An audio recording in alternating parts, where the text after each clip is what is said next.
Bismillahi walibni waruhil kudus al-ilahul wahid. Demi nama Bapa, Putra, dan Rohul Kudus ketiganya yang esa. Shalom sahabat yang dikasih oleh Tuhan, berjumpa kembali dengan saya di channel ini. Terima kasih telah mendukung perkembangan channel ini dengan cara subscribe, like, komen, dan share. Sehingga channel ini berkembang, banyak orang diberkati dan tahu tentang kebenaran. Tuhan memberkati kita semua.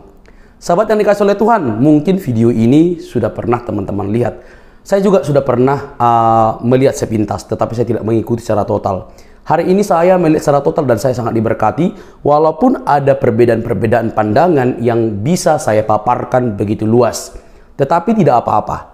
Dan menurut beberapa orang dan menurut orang-orang yang berkomentar juga, video yang ditampilkan oleh artis ini menjadi pro kontra karena di saat yang sama dia juga menelanjangi, bahkan membukakan apa yang disampaikan oleh para mualaf, bahkan oknum-oknum tertentu yang berkata bahwa Yesus tidak mati di salib, bahkan dan lain sebagainya. Banyaklah yang mereka poles-poles, semua bisa dibungkam dengan bukti dan fakta yang disampaikan oleh artis ini.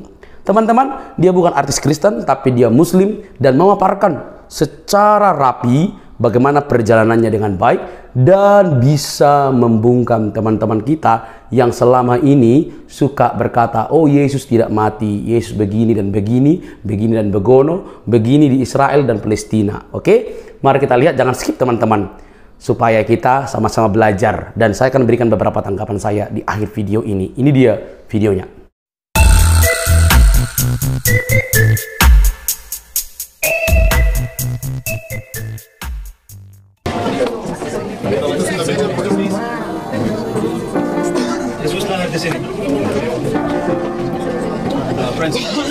So tadi yang tempat bintang adalah tempat di mana Nabi Isa atau Yeshua atau Yesus lahir. So guys, di tempat kelahiran Nabi Isa atau Yesus atau Yeshua ini dibagi dengan dua gereja yang satu ya. Oke, kita berangkat ke Bethlehem, Yerusalem. Ini di Yerusalem. That Bethlehem it's one of the Christian cities here in the Holy Land. It's very close to Jerusalem. We are talking about 15 kilometers from here to Bethlehem. To here, okay?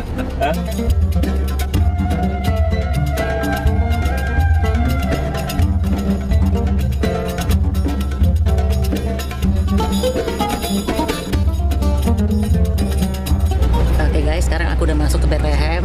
Itu tadi ngelewatin tembok pemisah antara Israel dengan Palestina. So, sekarang Bethlehem adalah teritori Palestina. Hai guys, aku sekarang berada di tembok. Kalau orang Israel itu bilangnya adalah tembok security. Kalau orang Palestina bilangnya tembok pemisahan. Jadi yang di sini udah di bagian side Palestina banyak grafitinya guys. Bedanya kalau di bagian sisi Palestina tuh banyak gambar-gambar grafiti, tapi kalau misalnya di bagian sisi yang dari pihak Israel gambarnya nggak ada gambar-gambar grafiti yang polos.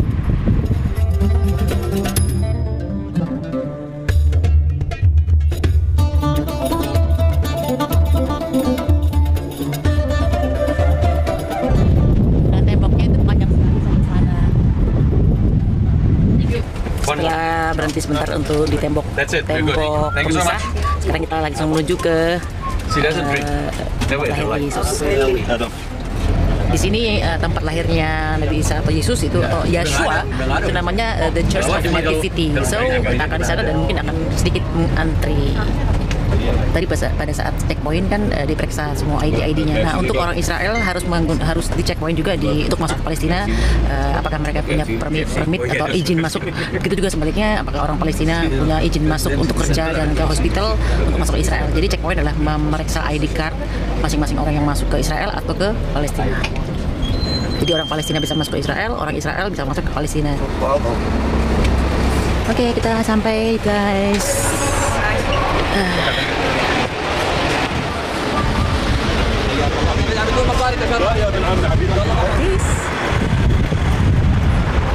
Loh, Starbucksnya kok jadi Square Bucks? Oke guys, gereja The Church of Nativity ini dibangun oleh Saint Helena, ibu dari Konstantin ya, abad keempat. Karena pada saat itu semua Romawi dirubah menjadi Kristen. So ini benar-benar gereja yang dari 1600 tahun yang lalu. Dan di depannya sana ada masjid.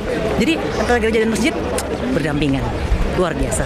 Dan untuk masuk ke pintu sana itu harus menunduk karena dulu dibangun oleh pada saat zaman perang salib, karena dulu zaman itu tentara perang salib masuk ke tempat gereja ini dengan menggunakan kuda dan baju tentara yang berat. So dibangunlah pintu yang sangat sempit supaya tidak bisa masuk dengan kuda dan juga baju yang berat itu. So kita harus menunduk masuk ke gereja The Native of Church ini. Nih ya, nih aku masuk. Aduh. Oke. Wow. Wow.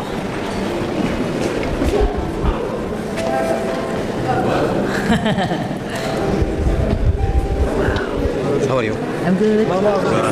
No, I'm with the group. Mau masuknya harus mengantri. One of the most important place for the Christian, okay, and also for the Muslim. That the Muslim, they also believe in Jesus, and that's why for them it's very important place, and that's why it's the only church that wasn't destroyed. Okay, we're talking about the same church from the 4th century. Now, here this church is built above the cave. That this cave, okay, the traditional place where Jesus was born. Now we are talking about cave. Why cave? Why they decide to go to cave? And what this cave it was? What do you know about it? The manger, it's the place where she put the baby Jesus. It's the manger where the animal they eat their food. Okay. Oke, ini dari abad 4 saat pertama kali dibangun gereja ini. Tapi kalau mozaik yang di atas itu, di atas ini zamannya tentara salib dibangunnya untuk menunggu satu persatu antri untuk masuk ke melihat tempat lahirnya Nabi Isa atau Yeshua atau Jesus. Kenapa dipilih kandang untuk tempat melahirkan Nabi Isa atau Jesus? Karena menurut kaum Yahudi, hukum Yahudi adalah jika perempuan melahirkan itu kan dianggap kotor, jadi dia harus berada di tempat yang kotor, sehingga kandang yang dipilih untuk berdarah-darah bekas melahirkan nggak ada masalah. Dan juga kenapa dipilih kandang? Karena takutnya musim dingin dan kandang itu adalah tempat yang sangat hangat dan juga tempat sembunyi Maryam. Karena beliau kan belum menikah dan dia melahirkan seorang anak yang takutnya dianggap anak perzinahan.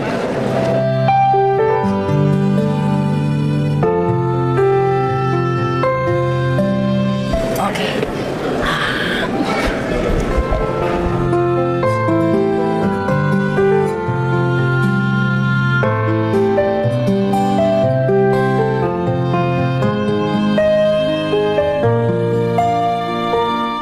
Untuk masuk kita dikasih lilin ini, guys.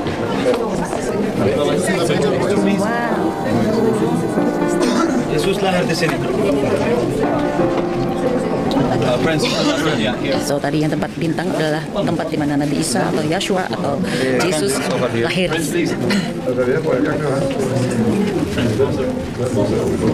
Setelah lahir, Yesus ditaruh di sini tempat lahirnya.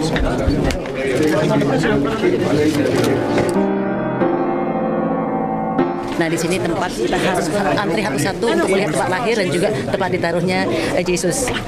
Alhamdulillah dari sini, guys. Ini tempat masuknya berada di sini. Kita harus antri satu-satu ya. Yang di atas ini adalah Hieronymus, adalah penterjemah dari seluruh Injil versi asli ke bahasa Latin yang dipakai seluruh dunia.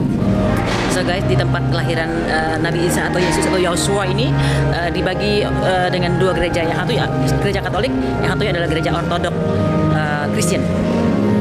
Sekarang aku berada di tempat gereja Katolik. Nah, ini aku keluar dari gereja. Yang sangat indah adalah di depan gereja ini terdengar bunyi doa dari masjid, guys. Jadi depan gereja ini ada masjid. Kedengeran ya? Nah, sekarang azannya. Azan. I heard the azan. Lihat ini gerejanya. Di sebelah sana seberangnya suara azan. Masya Allah ya, luar biasa. Sangat jadi berdampingan antara Kristen dan juga Islam. Ini yang aku bilang, di depan itu ada masjid, dan di sini church, gereja.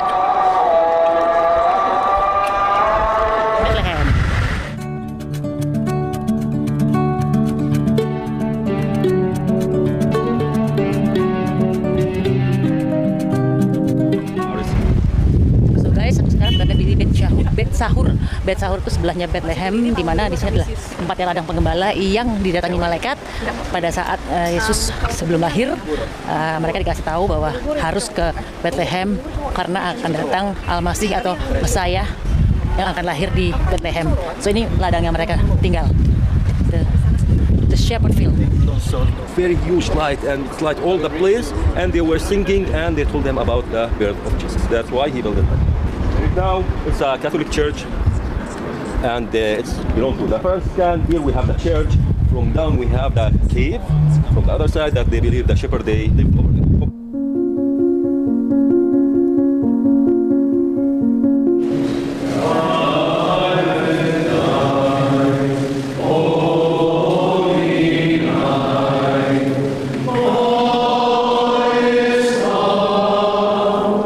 Ini adalah kitab Injil dari bahasa seluruh negara, termasuk kitab Injil berbahasa Indonesia.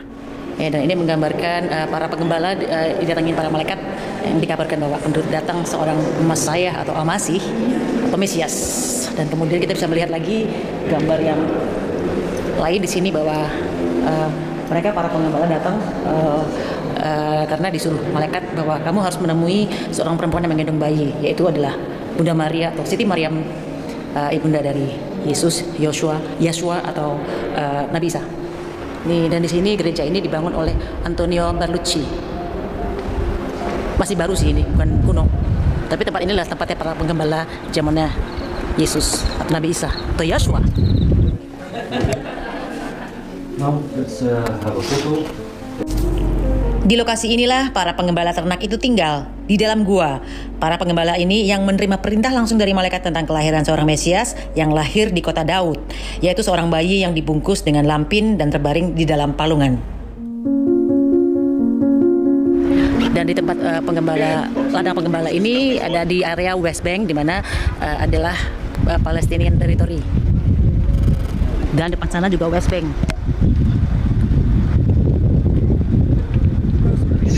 Bet Sahur. Southeast fusion.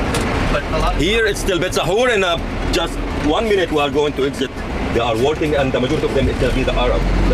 The mountains, the far mountains, that it's Jordan, and here between Israel, Palestine, and between Jordan, that between us it's gonna be the Jordan Valley, and it's the Dead Sea. Israel.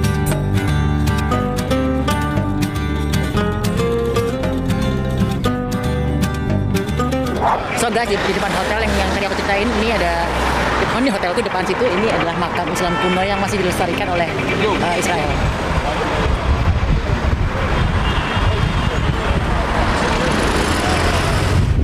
So di Yerusalem ini di bawah teritori Israel. Jadi yang mau ke sini harus pakai visa Israel.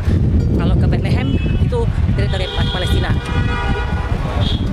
Oh ya, ini kan di Yerusalem itu kan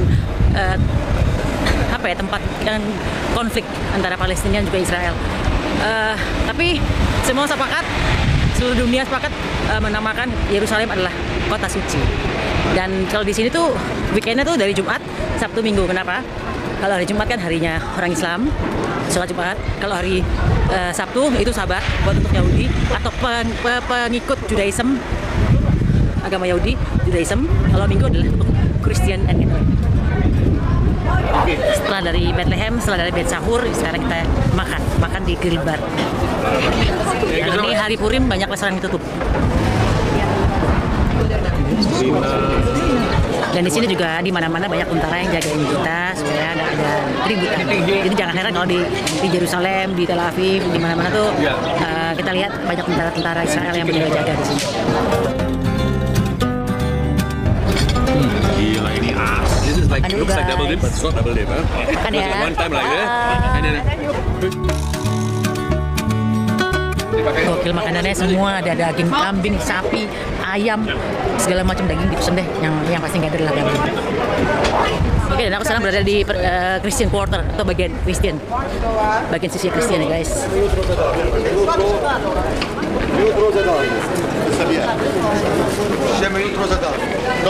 Oke, di sini aku berdiri di headquarternya of Roman. Itu guys tandanya. Carrying the cross from here, and he wear the crown. The crown thorn. Di first station atau tempat di Roma yang aku tunjukin tadi itu adalah tempat pertama kali Yesus jalan membawa salib menuju Golgota. Dan yang ini sekarang adalah yang station kedua, Yesus membawa salib, Nabi Isa membawa salib melewati jalan ini, guys. Wow, ini jalan Via Dolorosa. Ini Via Dolorosa adalah jalan di mana yang tadi Yesus membawa salib sampai dengan 14 titik atau 14 station. Via Dolorosa, jalannya Yesus membawa salib. Aku baru saja keluar dari Via Dolorosa di mana tempat jalan salib, tempat Yesus membawa salib, dan aku berdiri di Muslim Quarter, perempatan Muslim, dan di sini menarik sekali karena di belakangku ini ada gereja, ya. Ini gereja. Terus di depannya lagi adalah masjid. Dan di sana ada sinagog. Menarik ya, berdempet-dempetan tempat rumah ibadah. Oke guys, di sini adalah stasiun ketiga Yesus pada saat jalan salib. Di sini pertama kali Yesus terjatuh dan dia bertemu dengan ibunya, Maryam atau Bunda Maria. Dan di situ adalah stasiun number 5 atau stasiun nomor 5 di mana Yesus berjalan jalan salib.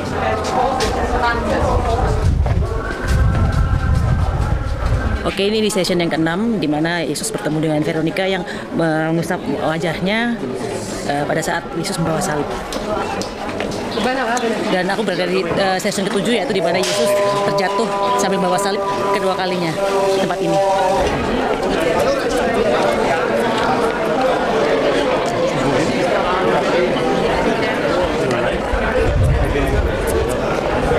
Okay, here is the Church of the Holy Sepulchre where Jesus was crucified. Here inside the church we have the Golgotha, that is exactly the place where Jesus was crucified, and we have the tomb of Jesus, the holy empty tomb of Jesus. Oke, jadi di sini ada, kita akan masuk ke arah ke Golgotha dan kemudian ada tempat makamnya Yesus dan di mana tempat Yesus dimandikan. Yuk kita masuk. Untuk ke Golgotha harus naik ke atas sana, guys. Di Golgotha ada di atas sana dan ini adalah tempat di mana Yesus bapak tubuhnya dikasih atau jenazahnya dikasih olive oil dan minyak mur, dimandikan di sini.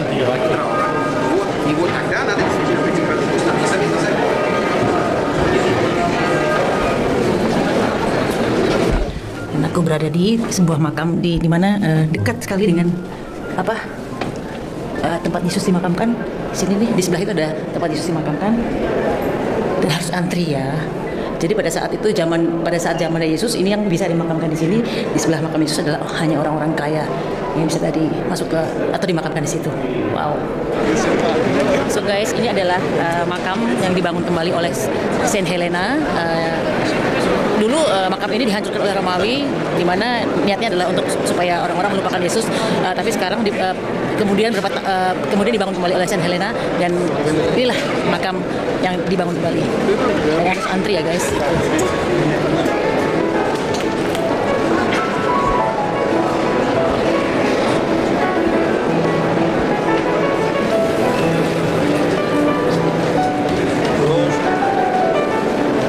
Tuh antrinya luar biasa.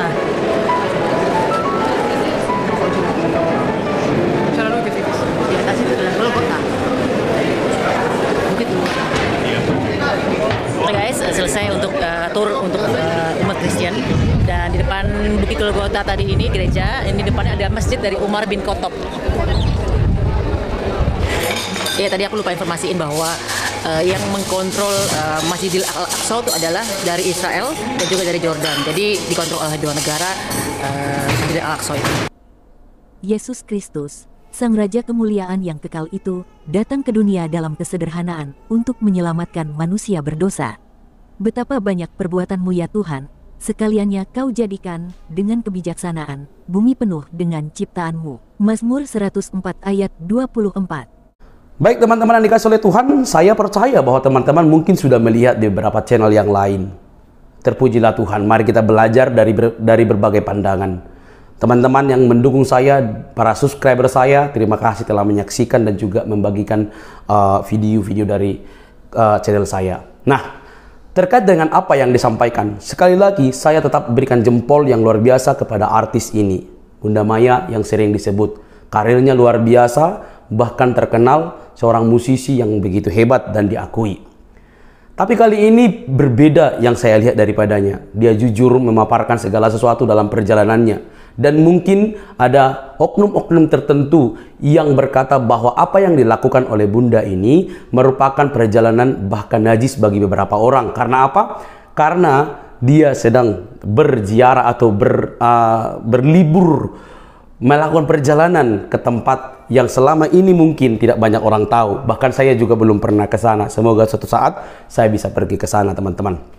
Nah, di luar pandangan yang berbeda, walaupun saya bisa sebutkan ya, mungkin keterbatasan pengetahuan juga oleh Bunda Maya, itu tidak apa-apa buat saya. Tapi apa yang dipaparkan beliau merupakan fakta historis yang tidak bisa dibantah.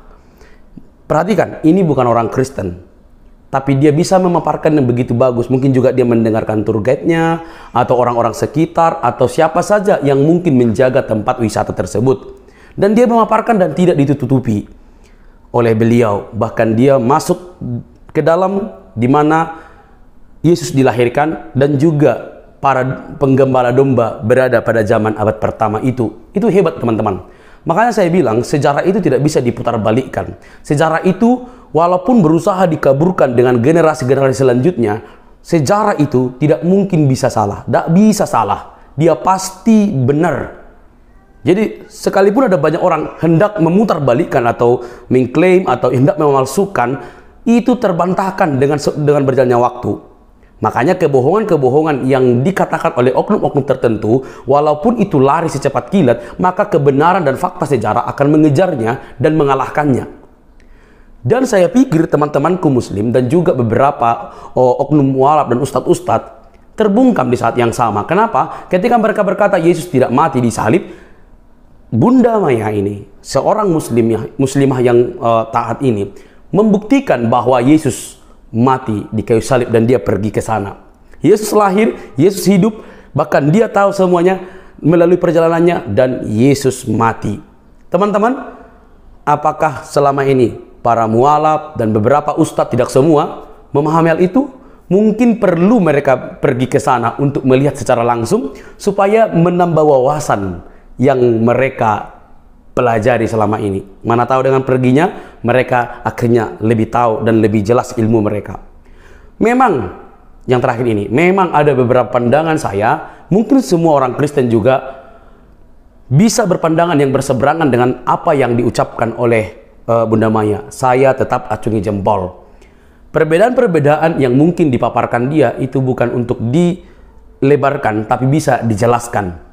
Misalnya soal Yesus dan Nabi Isa. Bisa dijelaskan dalam perspektif Quran dan juga Alkitab, itu dua pribadi yang berbeda. Maria dan Siti Maryam itu juga bisa dibedakan. Tetapi dalam pemahaman, itu yang saya pahami ya, dalam pemahaman sang Bunda, begitulah adanya. Yang dianggap bahwa Yesus itu Nabi Isa. Ya, walaupun ada sekelompok orang yang memakai Nabi Isa untuk Yesus. Itu urusan mereka. Tetapi kalau dilihat dari sejarahnya dan seluk-beluknya, ya beda. Tapi apapun yang disampaikan oleh Bunda Maya, itu pemahamannya dia, itu tidak saya katakan salah total. Karena apa? Karena dia menyampaikan apa yang ia ketahui. Yesus yang dia pahami itu Nabi Isa menurut dia. Dan kita bisa clearkan, Yesus itu bukan Isa menurut Quran itu, gitu ya. Karena Quran dan Alkitab Isa itu berbeda. Bahkan ibundanya juga berbeda. Akan tetapi, itulah pemahamannya. Pantas untuk kita hargai. Tetapi perjalanannya itu ketika pergi ke sana, itu bukti yang tidak bisa dibantah. Bahwa yang dia ceritakan itu adalah soal Yesus yang tertulis di Alkitab, walaupun sekali-kali dia memakai kata Nabi Isa atau Yeshua HaMashiach. Teman-teman yang dikasih oleh Tuhan, saya diberkati. Dan semoga tidak banyak orang yang kejang-kejang dengan fakta ini. Apalagi para mualaf yang berkata, atau ustadz-ustadz tertentu yang berkata Yesus tidak mati di salib dan lain sebagainya. Setidaknya Bunda Maya ini, artis ini, dapat membungkam mereka dengan cerita itu, dengan perjalanannya itu. Dan saya sarankan bagi teman-teman yang mau ke sana, para Muslim, teman-temanku Muslim, sahabat-sahabatku, bisa menambah ilmu, pergi ke sana, ya tentu biaya sendiri, ya. Jadi teman-teman, kita bisa lihat fakta itu tidak pernah kalah. sekalipun ada banyak orang berusaha mengaburkannya. Sampai di sini video saya. Mari terus beriman sungguh-sungguh karena iman kita itu fakta dan jelas. Sampai di sini video saya. Jangan lupa untuk mendukung dengan cara subscribe, like, komen, dan share. Sampai ketemu di video selanjutnya. Bye-bye.